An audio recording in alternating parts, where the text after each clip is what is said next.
तो मैं आप सबको धन्यवाद देना चाहता हूँ कि अभी जो लोकतंत्र का चौथा स्तंभ है वो मजबूत है। जिस तरह से हमारे पत्रकार साथियों पे एफआईआर की गई, उससे हमें लगा था कि अब हम लोगों की बात को पूछने और हम लोगों की बात को जनता तक, और जनता ही नहीं सत्ता शासन तक पहुंचाने अब कोई पत्रकार नहीं आएगा। लेकिन अभी धरती इसलिए टिकी है कि सत्य है। आप सब देखिए कि ये एक पत्र है जो हमारे द्वारा 28 तारीख को कलेक्टर साहब को दिया गया था और पता चला था कि माननीय मुख्यमंत्री जी आ रहे हैं और सौगात देने आ रहे हैं। तो मेरा उनसे निवेदन करना था कि यहाँ क्यों देने आ रहे हैं, इसलिए कि 15 वर्षों से जो भाजपा सरकार ने यहाँ दिया है उस राशि पे केवल डकैती पड़ी है, डाका पड़ा है। तो मेरा निवेदन करना था कि माननीय मुख्यमंत्री जी, अगर आप जो दिए हैं, आपकी सरकार जो 15 साल से देवतलाव को, नई गढ़ी को दी है, उस राशि की आप जांच करा के और दोषियों पे रिकवरी करा दें, तो मेरा दावा है कि इंदौर से ज्यादा बड़ा महानगर ये देवतलाव बन जाएगा। जल जीवन मिशन का घोटाला, फिर ये पत्र है, आप इसमें पढ़िए कि हमारे मुख्यमंत्री आ रहे हैं। मुख्यमंत्री किसी दल के नहीं है। जब वो शपथ लेते हैं तो कहते हैं कि मैं राग द्वेष पक्षपात रहित होके संपूर्ण प्रदेश की जनता के हितों के लिए काम करूंगा। और इसी भावना से हम सब ने सोचा कि जो क्षेत्र की पीड़ा है, जल जीवन मिशन के नाम पर घोटाला, बाकी छोड़िए, नई गढ़ी जनपद में ही 150 करोड़ से ज्यादा का घोटाला हो चुका है। एक एक पंचायत में 18 खेत तालाब गायब है, जल अमृत सरोवर, अमृत धरोहर, रोड गायब हैं, खेल मैदान गायब हैं, कई बड़ी बड़ी बिल्डिंगें गायब हैं, कार्यालयों में। हॉस्पिटल मांगने से क्या, मैंने सुना है कि मांगने वाले मांग रहे थे बिल्डिंगें, ये नहीं मांगे कि इन बिल्डिंगों में कर्मचारी कौन रहेगा। मांगने वाले हॉस्पिटल मांग रहे थे, डॉक्टर नहीं मांग रहे। मृदा परीक्षण केंद्र नई गढ़ी में बना था, करोड़ों का इंस्ट्रूमेंट खरीदी के नाम पे घोटाला हुआ और मुर्दा परीक्षण केंद्र बन गए, आज तक वो खुला नहीं है।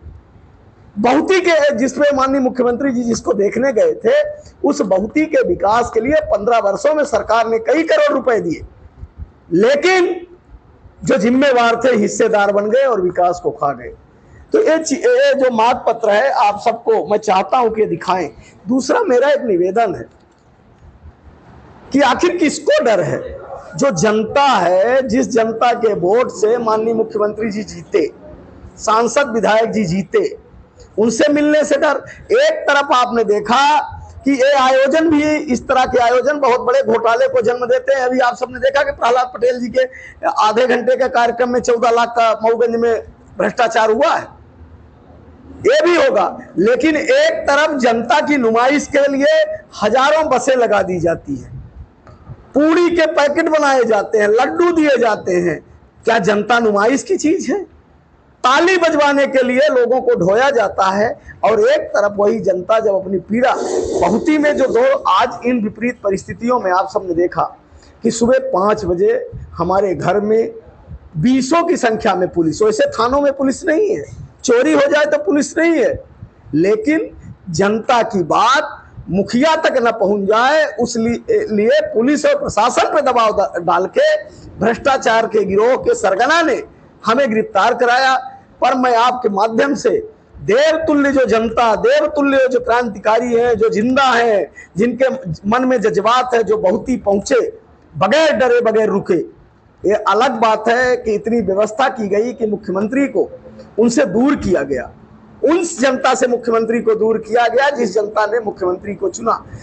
तो मेरा एक ही सवाल है, आप जरूर पूछिए कि एक तरफ देवतलाव के लिए आप नुमाइश करने के लिए गाड़ियां लगा रखे थे, और वही लोग जो अपने वाहन से पैदल, मोटरसाइकिल, साइकिल से 2000-2500 की संख्या में बहुती गए, उनको मुख्यमंत्री से क्यों नहीं मिलने दिया गया।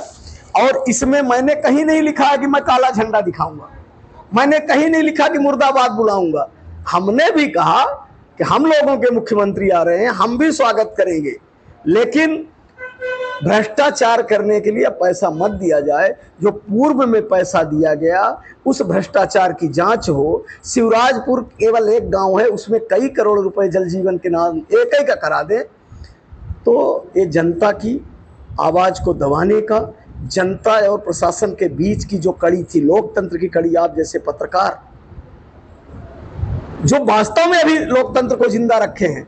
नहीं तो अगर मेरी खबर आप दिखा रहे हैं तो आपको विज्ञापन भी नहीं मिलेगा और दोबारा से आपको बुलाया भी नहीं जाएगा। तो मेरा एक कहना है कि मैं और आपके माध्यम से जो जिम्मेवार यहाँ के उनसे ये पूछिए कि कुंज बिहारी तिवारी की गिरफ्तारी क्यों हुई थी, कुंज बिहारी तिवारी को घर से क्यों उठाया गया था, कुंज बिहारी तिवारी का अपराध क्या था, कुंज बिहारी तिवारी ने कहीं क्या बोला था कि हम मुर्दाबाद करेंगे, कहीं बोला था कि हम काला झंडा दिखाएंगे। कुंज बिहारी तिवारी, ये जो पत्र है इसको आप जरूर शासन सत्ता तक पहुंचाएं।